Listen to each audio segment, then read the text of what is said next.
Hello and welcome to the Gooner Talk. Sorry, no ecstatic celebrations because it's not a reaction on full time. Had I been doing a reaction on full time, it probably would have been very similar emotions. But no, we've chilled, we've calmed. A couple of hours have passed since Arsenal beat Manchester United. I'm a little bit weird about doing this show at 5. I don't know, I probably should have done it a little bit later considering the fact that Spurs obviously are going to play in half an hour, and if you're watching this later, we're recording this before the Spurs game, so we don't know the result of that. So we're going to focus specifically on this. I might even do another show a little bit later on this evening to try and talk about the context a little bit more of what we're seeing, or we might do that tomorrow. But it's been a good day so far. You can't discount a win against Man United. To be honest, there's a mixed feeling in me because I wasn't as hyped about this as the Chelsea game because the performance was very different. Against Chelsea, it was a very, very defiant, emotive victory, whereas today it was strange. We got a really good result, but it could have gone very, very differently. And I'm not going to try and, dress it up as anything other than that. It could have certainly gone very differently. However, there were so many positives from the day and so many good moments that we don't need to focus on any negatives, and not unless we're doing some analysis in a little bit. But we'll focus on the good stuff first. And of course, this is the Raw Reaction Show, which we go through plenty of your comments in the comments section. Of course, make sure you drop a like on the video and subscribe to the channel. We're very close to hitting 31,000 subs, so if you could drop a subscription if you are indeed new around here, or just get your nan and granddad to jump on YouTube and drop a subscription. That always helps. It really would be great to get up there. Let's jump into the chat. Joining us at 3:23. More than an hour and a half before the show even went live in the chat box. Good afternoon to Tammy and to Harvey as well. Fleur getting in there on the third one too. Fantastic stuff. Chris, who was at the game today as well, can't speak, no voice left. Love it too, Chris. Fantastic to see you at the ground, and it was great getting your reaction onto the live blog as well. Good afternoon, Steve. Hope you're doing well. Kalish, I could have just repeated the Chelsea match reaction. It would have fitted in quite nicely. But, I'm a little bit more reflective a few hours after the game and less emotive. But I do look forward to doing another post-match reaction on full time. The live blog on Football London was great as well. I loved poking fun at Bruno Fernandes. That was fantastic. We're going to talk about a lot more about that and more. Glenn says, what a team performance. Incredible character to come back from 3 losses to claim 2 massive wins. Concern about Saka's injury and shocking game from both fullbacks. But Tommy's back. Bring on that North London derby. Alpha says, hey Tom and TGT Gooners, what a win. Hard fought and made it hard for ourselves, but those dropped points feel even worse. We move on. Hammers next. Look, it is what it is. You're going to drop points. The thing is about this Arsenal team is, and any team for that matter, you're not going to win every single game. You're just not. It doesn't happen. It's football. It's the Premier League. Anyone can beat anyone. But the one thing that you would say about this Mikel Arteta side across his tenure is that we've responded from bad patches, and we've responded in big ways. You remember last season, the first half of the season was awful. We responded with that Boxing Day victory against Chelsea, and we went on to beat some massive teams. We've been on to win some really big games. We respond. You think about the start of the season when we lost those first 3 games and responded with that unbeaten run that went on until we played Liverpool, of course. So there's been some really, really positive things about turnarounds and responses after some really poor results. You'd have to say that that's something that this team have got. When you consider and go back to, say, the Unai Emery era, for instance, when we were in that rut, we couldn't get out of it and we were stuck in that slide for so long. And I like that. You are going to lose games. You're always going to lose games. You're always going to drop points. It's how you respond after a bad run of games. It's how you repair things. That Chelsea game could have been a one-off. The Man United result today shows that it wasn't, and that's really, really strong to be able to see. Away says, Mikel needs to rotate. Next game, Martinelli or Smith Rowe, Tomiyasu for Cedric, Pepe for Saka, Laka maybe in the fitness. I don't think we necessarily need to rotate. We don't play again till Sunday. That's more than a week's rest that we've got of Ace. And also, West Ham are going to be playing on Thursday in the Europa League against Frankfurt. So I don't think there's a necessity to rotate too heavily. The only change that I would really make is Tomiyasu coming in for Cedric. I'd probably keep it as is for the West Ham game, unless, of course, Saka is injured. If he is, then maybe Martinelli comes in on that right-hand side, followed by, of course, Nicolas Pepe as another option. Sam says, Odegaard was my man of the match, kept things ticking along just right. Solid performance, and Xhaka and El Neni poor from the fullbacks. Wasn't it a joy to see Tomiyasu back? Sam, it absolutely was. You got that absolutely spot on, mate. Man of the match, Ødegaard was so good again. His passing is just insane. The vision that he sees these plays and these little gaps that open up for the opposition, and then finds the passes. He's just a brilliant footballer, and now he's the captain, and I'm absolutely loving it. Charlie, thank you so much for joining me live. Really appreciate the support, mate. Drop a like on the video if you haven't done so already, and welcome to the stream. Hey, Sam, hope you're doing well. George is absolutely loving Granit Xhaka as well. The audio's not great. Is the audio not great? I don't know why it wouldn't be great. Don't say. It should. I think it's fine. Is it not? Tell me if the audio is not okay. Let me know in the chat box. It should be fine. It's coming through this microphone, so I don't see why it wouldn't be. Mike Bell, thank you so much for becoming a brand new member. Really appreciate your support of the channel. Absolute legend, and I'm sure that the members in the chat box will be welcoming you to the crew. We had some new members join the Discord server yesterday that have absolutely loved being in that game time chat that we have. If you want to join our Discord, join up as a member. Link in the description as always. It seems to be a little bit low. Maybe if I bring this closer. Prepare to turn your volumes down, but I hope that's sounding a bit better now I'm closer to the microphone. Let's go to Glenn, who says, did anyone else think it looked like after McTominay dragged Gabriel down in the wrestling, he slammed his head into the floor?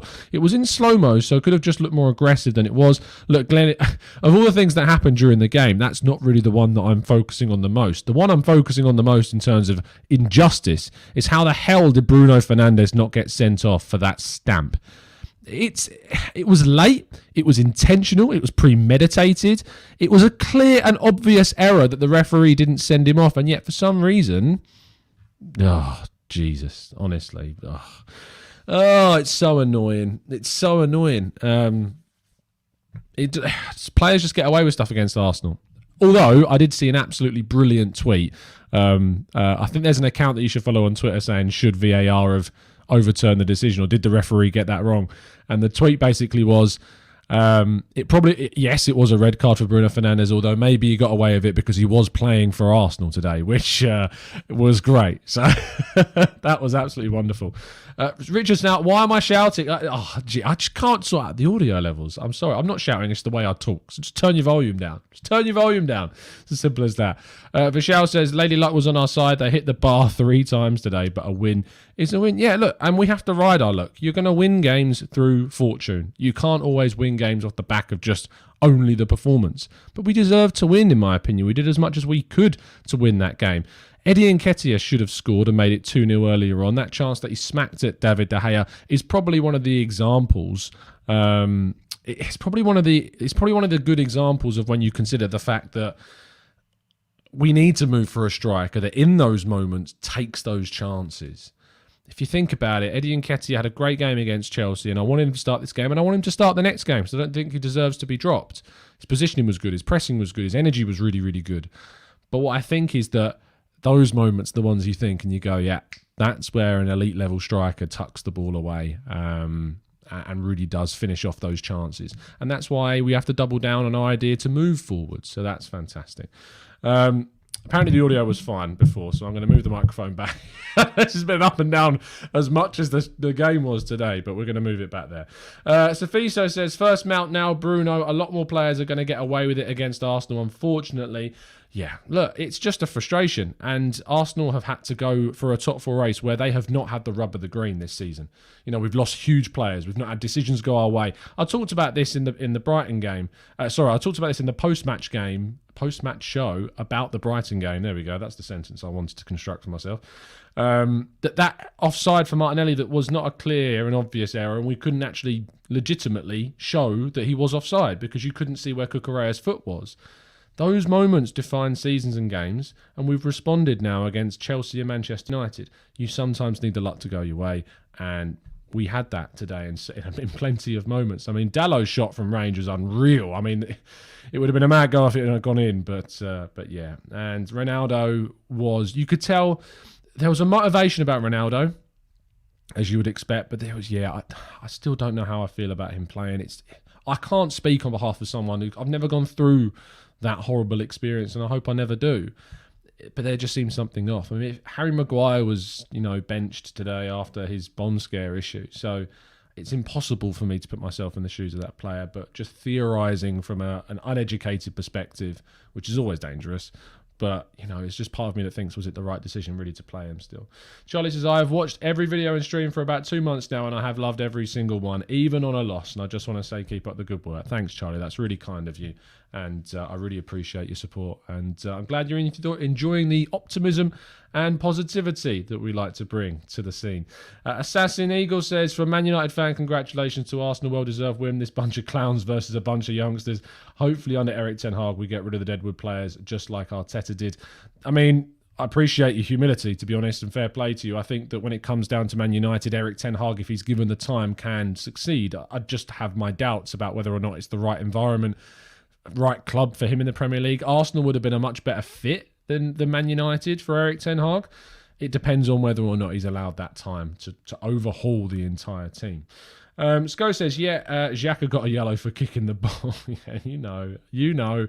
Jomo pointing out Guimaraes' performance for Newcastle. I tell you what, that Newcastle game is going to be tough. They play Liverpool and then Man City and then us. Those next 3 games are going to tell us a lot about this Newcastle team.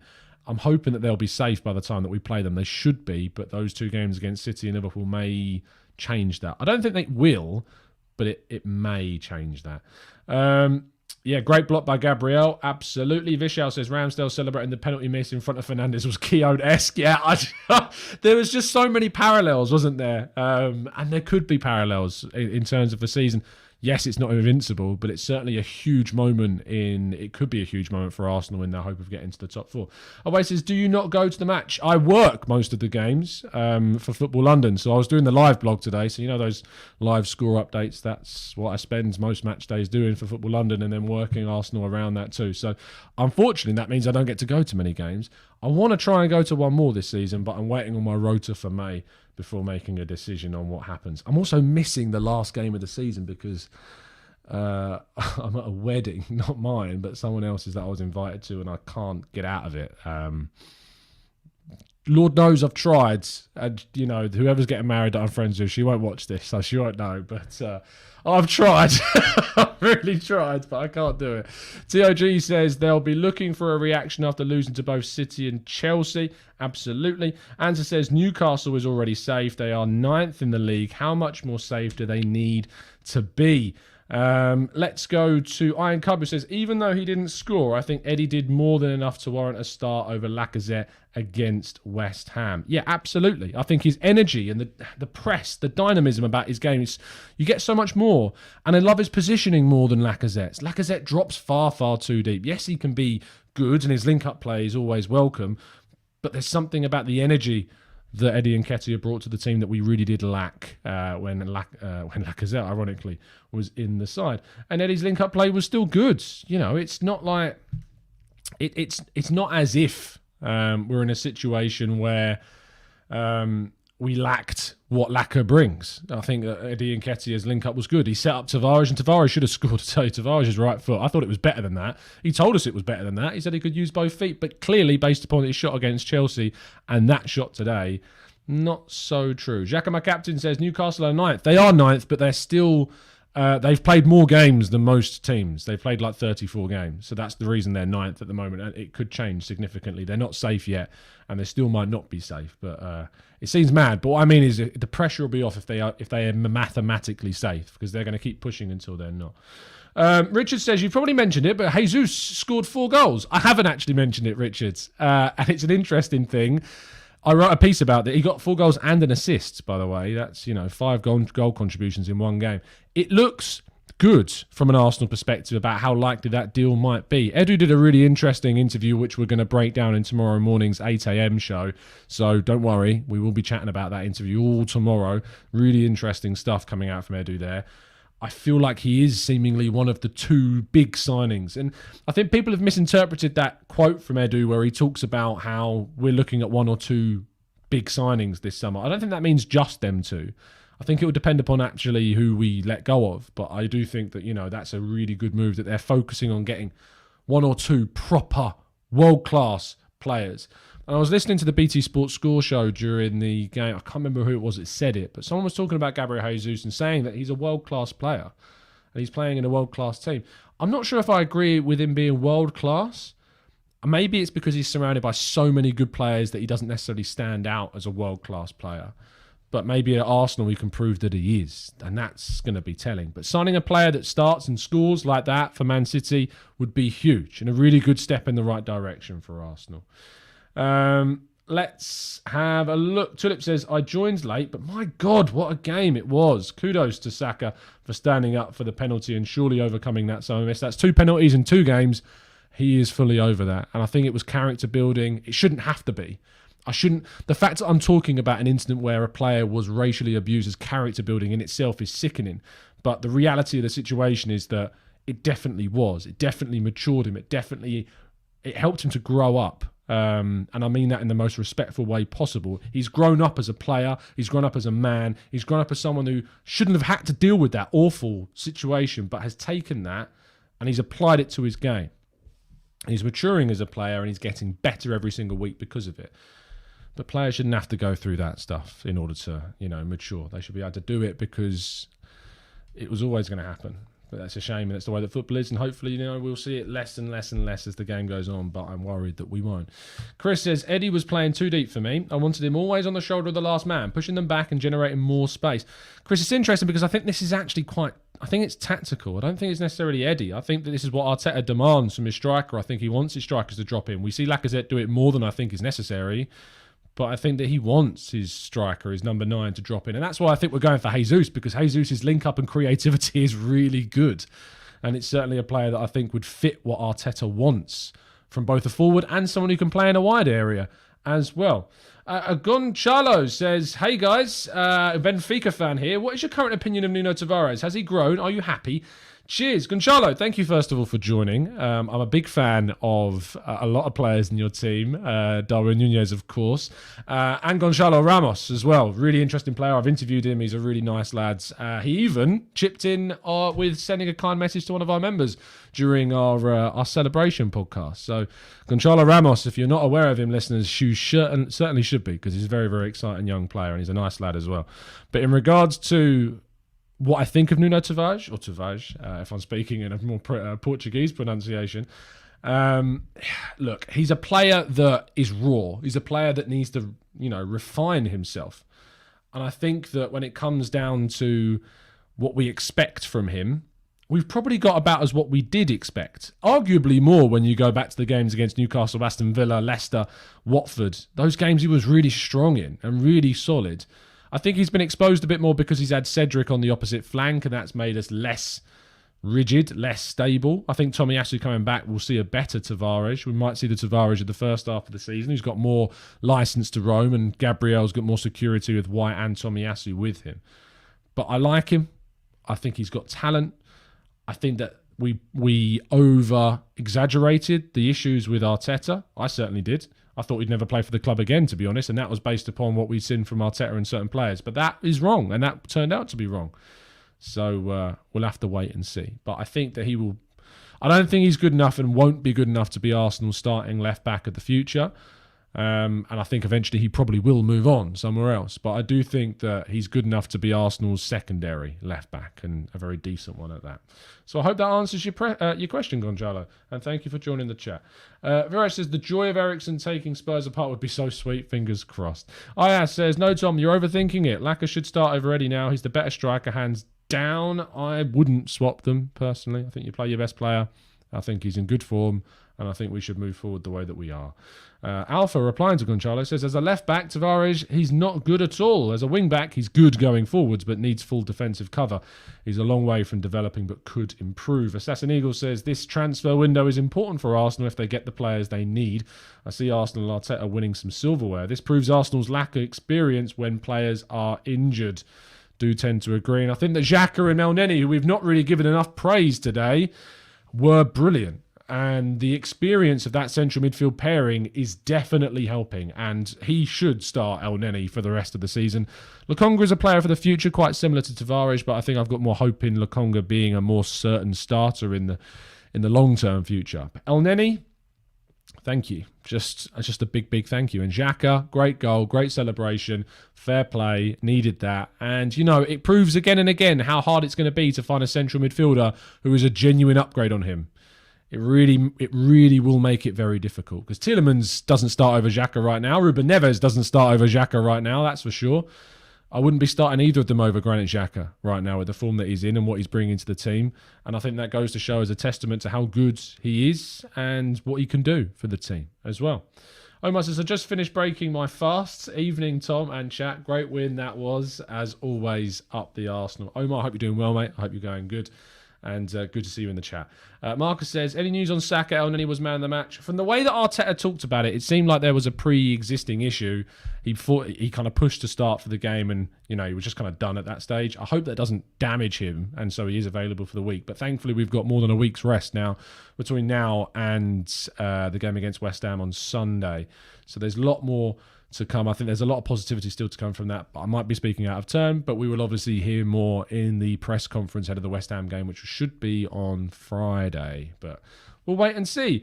Akmal says, why were Arsenal fans booing Ronaldo throughout the game, or was it someone else they were booing? No, I think they were booing Ronaldo. I think that Ronaldo, if you separate the awful situation that he went through, of which the whole Arsenal crowd showed plenty of class during that 7th minute, separating it for a second and just talking about it from a football perspective, Ronaldo is a pretty villainous figure for Arsenal fans. He scores so consistently against us, and did again today, of course, that it's just built up that natural rivalry between Arsenal and Ronaldo. So I think, sure, we can apply context and say, was it appropriate considering the situation? Probably not. But if we're focusing on it from a purely football perspective, that's the reason why the fans booed Ronaldo at certain points, because it's Ronaldo and we have a bad relationship with him going back years and years and years. So from a football perspective, that's why. From an ethical perspective, maybe not. Or was it just a sarcastic sue? Maybe it was. Maybe that's certainly what it was. So there you go. Tom says, Tom, there's a great picture of Xhaka celebrating with Xhaka, having a huge smile on his face. It's good for us that he isn't sulking. No, and I think we saw that against Chelsea. If you watch the Saka and Eddie Nketiah goals, Lacazette warming up on the sideline celebrates wildly with the team. Like, he's not... his head's not in the sand. He's not sulking. He is very, very happy. He's going to move on. I think we all know that's going to happen. But what we've got from Lacazette is a player that's committed, that's good around the club, and that is going to be an asset between now and the end of the season, we hope. But I'd probably think that Nketiah still starts in the West Ham game going forwards. So there you go. Kipsakul says, great win. Erdegaard was superb, and we did a great job. But we were quite lucky too. Happy weekend. Yeah, as I said at the start, you're always going to need games where you need a little bit of luck to fall your way, and thankfully it did today. Zana says, always have a laugh when people worry when Xhaka gets booked that he will get sent off. Never has he been sent off for 2 yellows.